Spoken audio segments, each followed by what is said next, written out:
नमस्कार दोस्तों, आप सभी का स्वागत है एएमएस भक्ति ऑफिशियल में। सावन का महीना भगवान भोलेनाथ को समर्पित सबसे पवित्र महीनों में से एक माना जाता है। ऐसी मान्यता है कि इस पूरे महीने श्रद्धा और भक्ति से भगवान शिव की पूजा करने पर मनोकामनाएं पूर्ण होती हैं और जीवन में सुख शांति का आशीर्वाद मिलता है।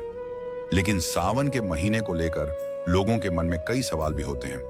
क्या सावन में लहसुन प्याज खाना चाहिए? क्या बाल और नाखून कटवाना ठीक है? क्या सोमवार का व्रत रखना आवश्यक है? क्या हर किसी को दूध से शिवलिंग का अभिषेक करना चाहिए? और आखिर सावन में कौन से काम करने चाहिए और किन बातों से बचना चाहिए? आज की इस वीडियो में हम इन्हीं बातों पर सरल और संतुलित तरीके से चर्चा करेंगे। ध्यान रखें कि भारत के अलग अलग क्षेत्रों और परंपराओं में कुछ नियम अलग हो सकते हैं, इसलिए जहां मतभेद हों वहां अपनी पारिवारिक परंपरा और गुरुजन की सलाह का सम्मान करना उचित माना जाता है। सबसे पहले बात करते हैं कि सावन का महीना इतना महत्वपूर्ण क्यों माना जाता है। धार्मिक मान्यता के अनुसार यह समय भगवान शिव की उपासना के लिए अत्यंत शुभ माना गया है। इस महीने में श्रद्धा, संयम, दया, सेवा और आत्मचिंतन पर विशेष बल दिया जाता है। इसलिए केवल पूजा करना ही नहीं बल्कि अपने व्यवहार और विचारों को भी अच्छा बनाना इस महीने का मुख्य उद्देश्य माना जाता है। अब जानते हैं कि सावन में क्या करना चाहिए। सबसे पहले प्रतिदिन प्रातः स्नान करके स्वच्छ वस्त्र धारण करें और भगवान शिव का स्मरण करें। यदि संभव हो तो घर या मंदिर में शिवलिंग पर जल अर्पित करें। कई श्रद्धालु जल के साथ बेलपत्र, धतूरा, आक के फूल, सफेद पुष्प और मौसमी फल भी अर्पित करते हैं। बेलपत्र चढ़ाते समय यह ध्यान रखें कि वह साफ और अखंड हो। अलग अलग परंपराओं में अर्पित की जाने वाली सामग्री में थोड़ा अंतर हो सकता है।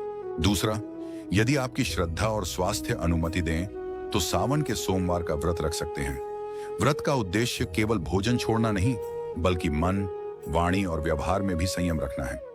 यदि किसी कारणवश व्रत रखना संभव न हो तो केवल भगवान शिव की भक्ति और सच्चे मन से पूजा करना भी महत्वपूर्ण माना जाता है। तीसरा, इस महीने एयूएम नमः शिवाय मंत्र का जप अत्यंत शुभ माना जाता है। नियमित रूप से कुछ समय निकालकर इस मंत्र का श्रद्धा पूर्वक जप करने से मन शांत होता है और आध्यात्मिक एकाग्रता बढ़ती है। चौथा, दान और सेवा का विशेष महत्व बताया गया है। अपनी क्षमता के अनुसार जरूरतमंद लोगों की सहायता करें, गौ सेवा करें, पक्षियों के लिए पानी रखें, गरीबों को भोजन कराएं और किसी की मदद करने का अवसर मिले तो पीछे न हटें। धर्म ग्रंथों में सेवा और करुणा को भी भगवान की पूजा के समान महत्व दिया गया है। पांचवा, यदि संभव हो तो शिव पुराण, शिव चालीसा, महामृत्युंजय मंत्र या अन्य शिव स्तुतियों का नियमित पाठ करें। इससे मन में सकारात्मकता और भक्ति का भाव बढ़ता है। दोस्तों, केवल पूजा पाठ ही पर्याप्त नहीं है। सावन का वास्तविक संदेश है अपने भीतर के क्रोध, अहंकार, ईर्ष्या और कटुता को कम करना तथा सत्य, प्रेम और सदाचार का पालन करना। यही भगवान शिव की आराधना का सबसे सुंदर स्वरूप माना गया है। अब आगे हम विस्तार से जानेंगे कि सावन में किन कार्यों से बचना चाहिए, कौन सी बातें केवल परंपराएं हैं और किनका धार्मिक महत्व माना जाता है। इसलिए पूरी वीडियो जरूर देखें। अब बात करते हैं कि सावन के महीने में किन बातों का ध्यान रखना चाहिए और किन कार्यों से बचना उचित माना जाता है। सबसे पहली बात, इस महीने क्रोध, झूठ, छल कपट, अपशब्द और किसी का अपमान करने से बचने का प्रयास करें। धार्मिक दृष्टि से माना जाता है कि भगवान शिव सरलता, सत्य और करुणा के प्रतीक हैं। इसलिए केवल पूजा करना ही नहीं बल्कि अपने व्यवहार को भी अच्छा बनाना उतना ही महत्वपूर्ण है। दूसरी बात, बहुत से लोग सावन में तामसिक भोजन जैसे मांस, मछली और शराब का सेवन नहीं करते। कई लोग लहसुन और प्याज से भी परहेज करते हैं। हालांकि यह नियम सभी परंपराओं में समान नहीं है। यदि आपके परिवार या परंपरा में यह पालन किया जाता है तो उसका सम्मान करें।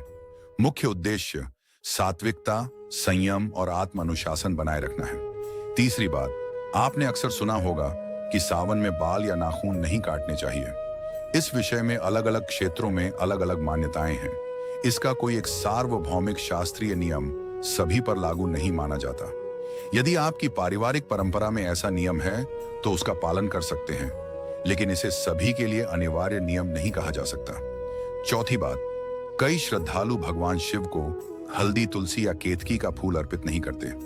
यह विभिन्न धार्मिक कथाओं और परंपराओं से जुड़ी मान्यताओं पर आधारित है। इसलिए पूजा करते समय अपने स्थानीय मंदिर या पारिवारिक परंपरा के अनुसार सामग्री अर्पित करना बेहतर रहता है।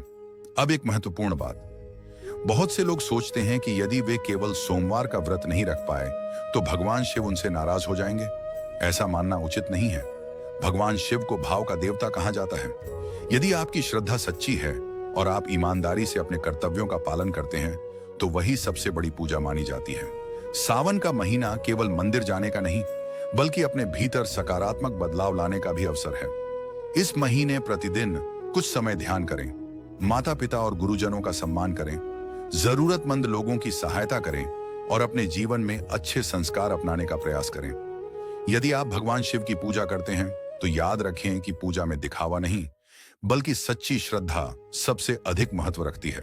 थोड़ा सा जल, सच्चे मन की प्रार्थना और अच्छे कर्म भी भगवान की कृपा प्राप्त करने का माध्यम माने जाते हैं। अंत में एक बार फिर याद दिला दें कि भारत के अलग अलग क्षेत्रों में सावन से जुड़ी परंपराएं अलग हो सकती हैं। इसलिए किसी की आस्था या परंपरा का मजाक न उड़ाएं और जहां मतभेद हों वहां सम्मान पूर्वक अपनी परंपरा का पालन करें। दोस्तों, हमें उम्मीद है कि सावन के महीने में क्या करें और क्या न करें, इस विषय पर दी गई यह जानकारी आपको उपयोगी लगी होगी। यदि यह वीडियो पसंद आया हो तो इसे अपने परिवार और मित्रों के साथ अवश्य साझा करें ताकि अधिक से अधिक लोगों तक संतुलित और उपयोगी जानकारी पहुंच सके। ऐसी ही सनातन धर्म, व्रत, त्योहार, पूजा विधि और धार्मिक ज्ञान से जुड़ी वीडियो देखने के लिए हमारे चैनल MS भक्ति ऑफिशियल को सब्सक्राइब करें, वीडियो को लाइक करें और घंटी के निशान को दबाना न भूलें। हर हर महादेव, ओम नमः शिवाय। फिर मिलेंगे एक नई और ज्ञानवर्धक वीडियो के साथ। नमस्कार।